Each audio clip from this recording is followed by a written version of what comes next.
Good morning, friends. Now, in the today's session, we will discuss the next topic. In the last session, we started with the Companies Act 2013, the various provisions with regard to auditors. We discussed in the last session. Now, in this session, we will discuss removal, resignation, and giving of special notice under Section 140. Let me tell you what is the procedure for the removal of the auditor. Removal and resignation you can compare. Removal is done by the company. Company auditor को remove करता है and resignation auditor खुद resign करता है. तो I can say removal is a power of the company and resignation is a power given to the auditor. It is a power of the auditors. This is the weapons of the company. This is the weapons of the auditor. Yeah, auditor can use this weapon at any point of time, and company can use this weapon at any point of time. अगर तो पहले हम removal देख लेते हैं. Removal in case of removal of the auditor it is a very stringent procedure, very difficult procedure. To remove the auditor is a difficult task. अगर आपकी company में ऑडिटर को रिमूव करना है तो it is not a simple task because auditor is appointed by the shareholders in the AGM by passing the ordinary resolution. So easily auditor cannot be removed. To remove the auditor, the difficult process is specified in the Companies Act 2013. It says, first of all, board will decide. Board resolution has to be passed to remove the auditor. तो board में majority से resolution pass होगा कि auditor को निकालना है. Auditor अगर अच्छा काम नहीं कर रहा, अच्छा परफॉर्मेंस नहीं है, रेगुलर नहीं है, प्रॉपर परफॉर्मेंस नहीं है, प्रॉपर लॉज का नॉलेज नहीं है, in that case board will pass the resolution by majority. तो board resolution is required. After passing the board resolution, central government approval is required. Central government approval, be clear. Auditor को remove करना easy task नहीं है, government की approval लेनी पड़ेगी. Central government approval is required and central government में जब आप एप्लीकेशन फाइल करोगे, बाद में कंपनी भी वहां प्रेजेंट करेगी अपना केस कि ऑडिटर बराबर परफॉर्म नहीं कर रहा. ऑडिटर भी अपना केस प्रेजेंट करेगा कि नो कंपनी प्रॉपर सपोर्ट नहीं कर रही है. जो भी होगा दोनों पूरी फैक्ट्स प्रेजेंट करेगा गवर्नमेंट के सामने. बाद में गवर्नमेंट डिसाइड करेगा कि ऑडिटर को रिमूव करना है या नहीं करना है. If the government gives the approval, अगर गवर्नमेंट के पास से अप्रूवल आ गया ऑडिटर को रिमूव करने का, बाद में शेयरहोल्डर्स रेजोल्यूशन इज रिक्वायर्ड. बाद में शेयरहोल्डर्स की मीटिंग बुलानी पड़ेगी. शेयरहोल्डर्स में स्पेशल रेजोल्यूशन इज रिक्वायर्ड. अगर 75% और मोर शेयरहोल्डर्स अग्री होते हैं कि ऑडिटर को रिमूव करना है, then only auditor can be remove. तो 3 स्टेप की प्रोसीजर है. Number 1 board resolution, number 2 government approval and number 3 shareholder special resolution is required. And what is called removal? Auditor का रेगुलर टर्म खत्म होता है, उसकी पहले ऑडिटर को निकालना, दैट इज कॉल्ड रिमूवल. अगर उसकी 5 साल की टर्म खत्म होती है और ऑडिटर को रीअपॉइंट नहीं करते हो तो that is not removal, that is retirement. वो तो ऑटोमेटिकली होता है लॉ में. या बट रिमूवल किसको बोलते हैं? 5 साल की अपॉइंटमेंट की है, आपको 2 साल के बाद ही निकाल देना है ऑडिटर को. तो before completion, before expiry of his term, of his regular term, अगर ऑडिटर को रिमूव करना है, that is called the removal. I hope it is clear to you.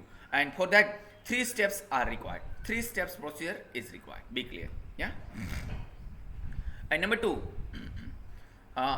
जो यहाँ फर्स्ट में लिखा, ऑडिटर अपॉइंटेड अंडर सेक्शन 139 में be remove from his office before expiry of his term. जो लिखा ना, before expiry of his term, underline the word. या only by a special resolution of the company after obtaining the previous approval of the central government in that behalf in the prescribed manner, provided that before taking any action under this subsection the auditor concerned shall be given a reasonable opportunity of being heard. तो मैंने आपको पढ़ा दिया, ये central government में दोनों लोग को अपॉर्चुनिटी मिलेगा, कंपनी को भी एंड ऑडिटर को भी. दोनों लोग प्रॉपर्ली प्रेजेंट करेगा अपना case and thereafter will be decided क्या ऑडिटर को रिमूव करना है या नहीं करना है. एंड रेजिग्नेशन में तो auditor who has resign from the company, या रेजिग्नेशन में it is a completely sole freedom of the auditor. Auditor can resign at any point of time. अगर समझ लो कंपनी के अंदर घोटाला है, फ्रॉड है, बोर्ड प्रेशर कर रहा है ज़्यादा साइन करने के लिए, कुछ भी, यानी कि ऑडिटर को इंडिपेंडेंस नहीं दिया जा रहा है, प्रॉपर कोऑपरेशन नहीं किया जा रहा है, ऑडिटर को लगता है ये कंपनी में मज़ा नहीं है, या तो ऑडिटर के पास और अच्छी कंपनी आ गई. ऑडिटर मैक्सिमम 1 ऑडिटर कितनी बैलेंस शीट साइन कर सकता है? 20 पब्लिक लिमिटेड कंपनी साइन कर सकते हैं ऑडिटर. तो 20 उसके पास आज है, समझ लो एक बड़ी कंपनी आई, अच्छी कंपनी आई, तो ऑडिटर वो कंपनी लेगा डेफिनेटली, और जो एक छोटी कंपनी है जो जिसमें वो कंफर्ट लेवल नहीं है, वो कंपनी में रेजिग्नेशन दे देगा। तो काफ़ी बार उसके पास वर्कलोड हो गया, उसकी लिमिट खत्म हो गई, तो भी बड़ी कंपनी ले लेगा, छोटी कंपनी में से रेजिग्नेशन दे देगा, या तो उसके पास 20 रहेगा। तो वो केस में भी ऑडिटर कैन रिजाइन, कभी भी at any point of time you can resign, auditor can resign, be clear. ऐसा जरूरी नहीं कि आपकी अपॉइंटमेंट हो गई, ऑडिट हो गया, आपको साइन करना ही पड़ेगा balance sheet, no, not required. If you are not comfortable, resign from your post, be clear, yes. तो as an auditor it is your sole complete freedom, complete discretionary power of the auditor to resign from the auditorship, yes. Auditor resign करता है, board of directors को resignation देगा कि ये मेरा resignation है, मैं कंपनी में से निकल जा रहा हूँ, या एंड बाद में ऑडिटर को विद इन 30 डेज में आरओसी को इंटीमेट करना है। ROC means central government, ROC को इंटीमेट करना है विद इन 30 डेज में विथ रीजंस, क्यों आप रेजिग्नेशन दे रहे हो, उसका रीजन भी देना पड़ेगा।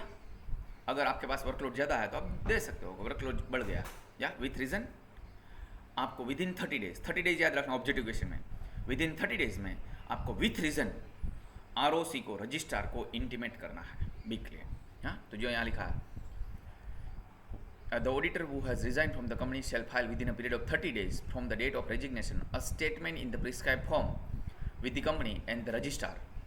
कंपनी को भी रेजिग्नेशन देना है एंड रजिस्ट्रार को भी सबमिट करना है। And in case of the company is referred to in subsection 5 of 139(5), the auditor shall also file such statement to CAG. अगर गवर्नमेंट कंपनी में आप हो तो आपको सीएजी को भी एक लेटर भेज देना है, या तो प्राइवेट सेक्टर में आपको बोर्ड को एंड आरओसी को इंटीमेट करना है, एंड गवर्नमेंट कंपनी में आपको सीएजी को, बोर्ड को एंड आरओसी को आपको इंटीमेट करना है, या if auditor doesn't comply with this section तो he shall be punishable with a fine which shall not be less than 50,000 and which may extend to 5 lakh rupees, be clear. This is also important. हाँ, अगर resignation आप भूल गए submit करना government को तो minimum penalty is 50,000, maximum is 5 lakh. हाँ, B clear. 50,000 तो डायरेक्ट पेनल्टी लगेगी ही लगेगी, be clear. Special notice shall be required for a resolution at an AGM appointing an auditor, a person other than the retiring auditor, or providing expressly that the retiring auditor shall not be reappointed except where the retiring auditor has completed a consecutive tenure of 5 years or as the case may be. My question is, क्या अगर आप समझ लो मेरी partnership firm है ASMN company, मेरी एक term खत्म हुई 5 साल की, अब दूसरी टर्म के लिए अतुल सर को अपॉइंट करना है या नहीं करना है। अगर शेयरहोल्डर्स की मीटिंग में स्पेशल रिजोल्यूशन पास होता है कि अतुल सर की जगह पे दूसरे को, किसी और को अपॉइंट करना है, तो special resolution is required to be pass. Are you getting?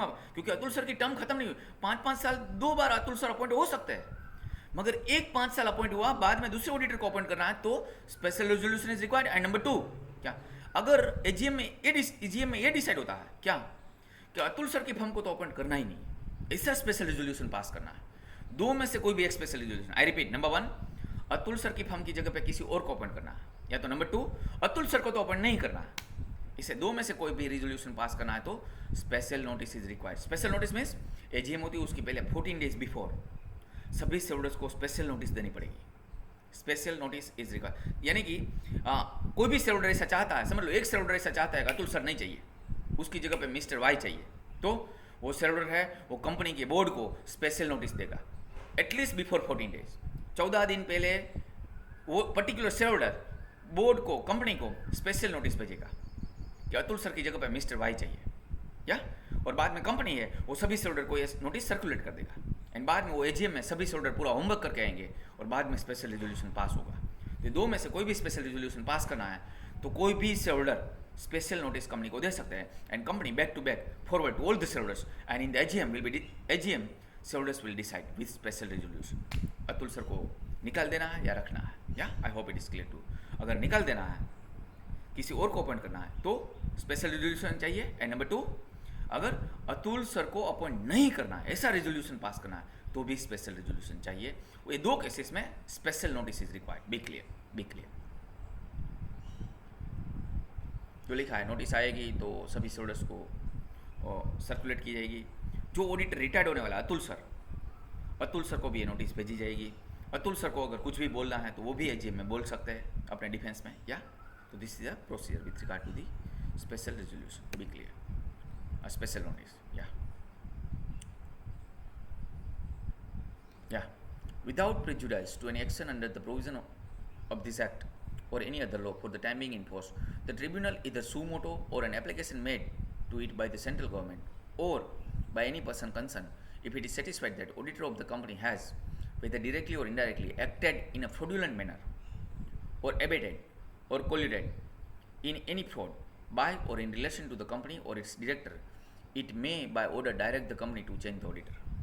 Be clear. Provided that if the application is made by the central government and tribunal satisfied that any change of the auditor is required, it shall within 15 days of receipt of the application make an order that he shall not function as an auditor, and the central government may appoint another auditor of the company. Provided further that an auditor, whether individual or firm, against whom final order has been passed by the tribunal under this section, shall not be eligible to be appointed as an auditor of any company, underline the word, of any company for a period of 5 years from the date of passing this order. मतलब अगर central government ने tribunal वो court है, it is a court like high court है, central government ने tribunal को बोला कि ऑडिटर चेंज किया जाए, कोई कंपनी में से कोई डायरेक्टर ने ट्रिब्यूनल को भेजा कि ऑडिटर ने घोटाला किया, कोई शेयर होल्डर ने भेजा ट्रिब्यूनल को कि ऑडिटर ने घोटाला किया, तो बाद में ऑडिटर को सुना जाएगा, ऑडिटर को बुलाएंगे ट्रिब्यूनल, पूरा केस प्रेजेंट किया जाएगा, बाद में ट्रिब्यूनल डिसाइड करेगी कि ऑडिटर सही है या वो लोग सही है। अगर ऑडिटर सही है तो ट्रिब्यूनल विल नॉट इंटरफियर, अगर ऑडिटर गलत है, प्रूव हो गया कि ऑडिटर ने घोटाला किया है, तो tribunal will pass the order, tribunal order pass करेगा, ये ऑडिटर चेंज हो जाएगा, कंपनी में से ऑडिटर गया।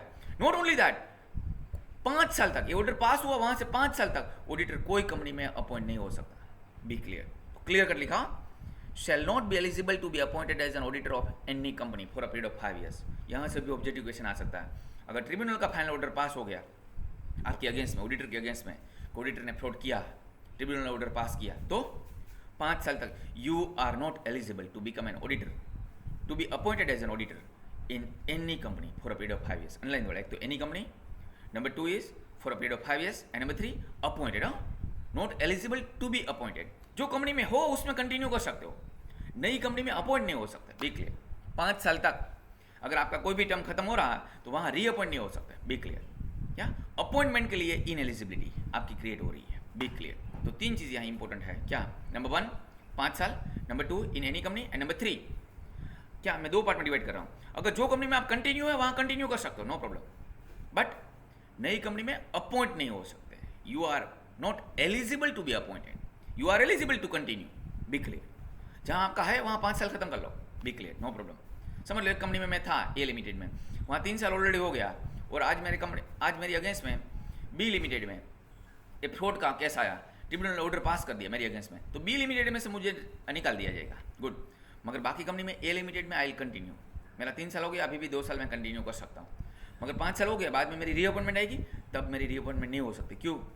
ये ऑर्डर पास हुआ, वहाँ से 5 साल तक मेरी रीअपॉइंटमेंट नहीं हो सकती, तो अभी तो 2 साल ही हुआ है, तो वो ए लिमिटेड में मैं 2 साल कंटिन्यू कर सकता हूँ, बाद में मेरी रीअपॉइंटमेंट नहीं हो सकती। I hope it is clear to you. तो यहाँ आपको 3 पॉइंट पे एम्फेसाइज करना चाहिए। 5 साल ट्रिब्यूनल ने ऑर्डर पास किया तो 5 साल के लिए in eligibility, number 2 in any company, and number 3 for reappointment, for appointment और reappointment it is ineligible, auditor is ineligible. या I hope it is clear to you. तो बाहर restriction is not with regard to continuity, but it is with regard to appointment and reappointment. Yeah, it is hereby clarified that in case of the firm, the liability shall be of the firm and that of every partner or partners who acted in a fraudulent manner or abetted or colluded in any fraud or in relation to the company or director of the officer. Meaning that by partnership firm है तो entire partnership firm will be ineligible. Be clear. क्यों? क्योंकि auditor includes the firm of auditor, जो यहाँ लिखा है for this entire chapter, auditor includes the firm of auditor. Auditor में 3 category है, ऑडिटर, पार्टनरशिप फर्म या तो एलएलपी, ये तीन चीज़, प्रोप्राइटरशिप फर्म, पार्टनरशिप फर्म या एलएलपी, ये 3 चीज़ ऑडिटर में कवर्ड है। तो जब भी मैं ऑडिटर बोलूँ मतलब ये 3 चीज़ कवर्ड है। Be clear. रिमूवल में मैंने पढ़ा दिया आपको, special resolution after obtaining central government approval it is required. या रेजिग्नेशन में ऑडिटर कैन रिजाइन, एंड आपको सेंट्रल गवर्नमेंट को एंड कंपनी को विद इन 30 डेज में इंटीमेट करना है, otherwise 50,000 minimum penalty, maximum 5 lakh penalty. या स्पेशल नोटिस वाला केस भी मैंने पढ़ा दिया। या thereafter eligibility, qualifications and disqualifications of the auditor, eligibility, qualifications and disqualification of the auditor। ये सेशन में यहाँ ख़त्म करता हूँ। नेक्स्ट सेशन में I will come with the eligibility, qualification and disqualification of the auditor. I hope it is clear to you. चलो, good bye, good day.